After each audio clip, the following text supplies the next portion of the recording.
Godina lixa Wallaggaa aanaa Laaloo Qilee keessatti woboon tarkaanfii boonsaa waraana mootummaa nafxanyaa Haaroo irratti fudhachuu ajajaan woboo zoonichaa beeksise. Woboon godina Arsii Bahaa aanaa Zuwaay Dugdaa keessatti diina du'aa fi madoon adabuun kaanis harkaan qabe.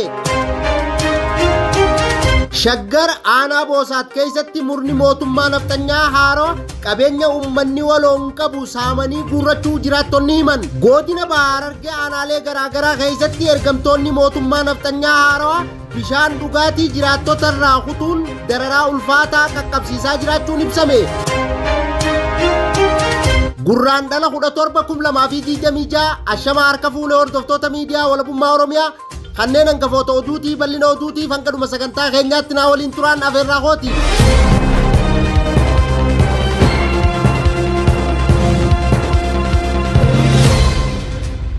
Godina lixa Wallaggaa aanaa Laaloo Qilee keessatti woboon tarkaanfii boonsaa waraana mootummaa nafxanyaa Haaroo irratti fudhachuu ajajaan woboo zoonichaa beeksise. Bal'ina oduutiif jaaltunyaa waan qindeeffatte qabdi. Gootichi waraana bilisummaa Oromoo woboon godina lixa Wallaggaa aanaa Laaloo Qilee ganda darraa keessatti kaleessa gurraan dhala 16 ergamtoota mootummaa nafxanyaa Haaroo irratti tarkaanfii fudhachuun battalatti 5 ajjeesee 6 madoo dandammii hin qabneen adabee jira.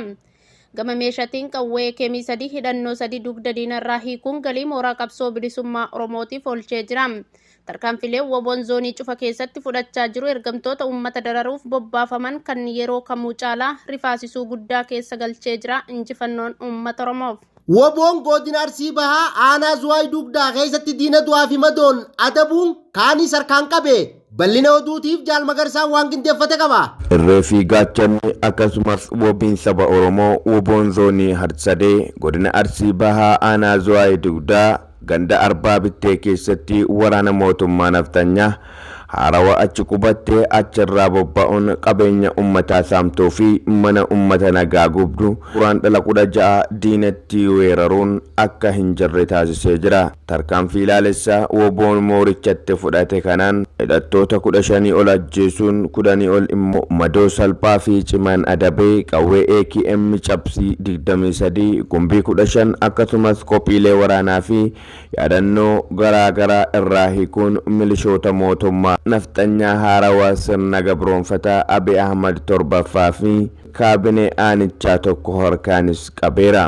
Shaggar aanaa Boosaat keessatti murni mootummaa nafxanyaa Haarawaa qabeenya uummanni waloon qabu saamanii guurrachuu jiraattonni himan. Bal'ina oduutiif jaaltunyaa waan qindeeffatte qabdi. Godina Bahaa Shaggar aanaa Boosaat keessatti murni mootummaa nafxanyaa Haarawaa qabeenya waloo uummataa kaabinee fi hidhattoonni murna mootummaa nafxanyaa Haarawaan guurrachuu isaanii jiraattonni aanichaa miidiyaa walabummaa Oromiyaatti himaniiru. Akkaatuma kanaan murni mootummaa nafxanyaa Haarawaa maqaa fi asxaa qofaan jiru hidhattoota fi kaabinoota sirna dhablummaa qofa barsiisuun uummatatti bobbaasee qabeenya uummataa maallaqa guddaa itti baasuun waloon bitanii itti fayyadamaa turan uummata meeshaa maleeyyii afaan qawween doorsisuun akka namni tokko hin dubbanne taasisanii meeshaalee garaagaraa jalaa guurrachuu jiraattonni ganda saraaf araddaa miidiyaa walabummaa Oromiyaatti himaniiru. Bifuma kanaan uummanni gandichaa jiruu fi jireenya isaanii waloon geggeeffachuuf afooshan ijaaramee maallaqa walitti buusuun kan bitan qorqorroo baallee 5,000 olii irraa fi jallisaa qorqorroon kan uwwifame meeshaalee keessa jiru kanneen akka sharaa fi sibiilota ittiin ijaaran maraa meeshaa tokko uummataaf osoo hin hambisin jalaa saamaniiru. Akkasumas mana simintoon ijaaruun meeshaalee jallisiif itti fayyadaman kanneen akka jenereetaraa, moortaraa fi sibiilota bishaan ittiin raabsan kan uummanni wal ta'uun bitatee gireedaraan diiganii jiiksuun feerroolee tokko osoo hin hambisin guurratanii magaalaa Bofaa akka geessanii jiran uummanni gandichaa hoggaa isaan diigan ija isaaniin argan ni dubbatu. Akka jiraattonni gandichaa himanitti murni kun mana nuti ijaarre keessaa dirqamaan mooraa godhatee itti galuun uummata gandichaa hidhaa fi reebichaa hanga du'atti dararaa gosa garaagaraa raawwachaa akka turan himaniiru. Murni mootummaa nafxanyaa Haarawaa lola woboon aanichaa fi bakkeewwan adda addaa keessatti tarkaanfii murna sirnichaa irratti fudhachuun injifannoo gonfachaa jirutti sodaa keessa galuun mana uummanni ijaarratee waloon itti fayyadamu mooraa godhatanii kan itti galan guutumatti diiganii qabeenya uummataa saamuun keessaa godaanaa akka jiranis jiraattonni kun eeraniiru. Rifaatuu qaban irraa kan ka'e qonnaan bultoota bakka addaa dhokkachoo buqqisaniiru. gocha saamichaa kan adda durummaan raawwachiisaa kan ture kaabinee magaalaa Bofaa kan ta'an garaa isaanii qofaaf kan jiraatan Kifilee fi Malkaa kaabinootaa jedhaman ta'uun beekameera. Godina Bahaa Harargee aanaalee garaagaraa keessatti ergamtoonni mootummaa nafxanyaa haarawaa bishaan dhugaatii jiraattota irraa kutuun dararaa ulfaataa qaqqabsiisaa jiraachuun ibsame. Bal'ina oduutiif Jaal Magarsaan waan qindeeffate qaba.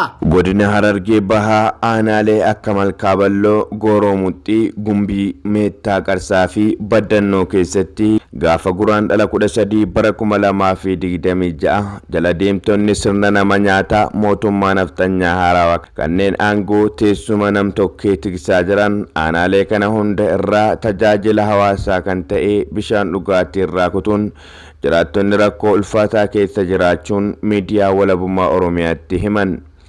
Akka jiraattonni miidiyaa walabummaa Oromiyaatti himanitti sababni bishaan dhugaatii nurraa citeef qarshii 2,200 kaffaltii gosti isaa adda hin baane kaffaluu qabdu jechuun yoo ta'u ummati qaala'insa jireenyaatiin waadamuun waan qoonqootti nyaatee buluyyuu dhabee rakkachuu irraa kan ka'e qarshii kana kaffaluu waan dadhabeef sirna dhableeyyiin ergamtoota mootummaa nafxanyaa haarawaa guutummaa aanota kanneen keessaa bishaan dhugaatii balleessuu isaanii jiraattonni dubbatu.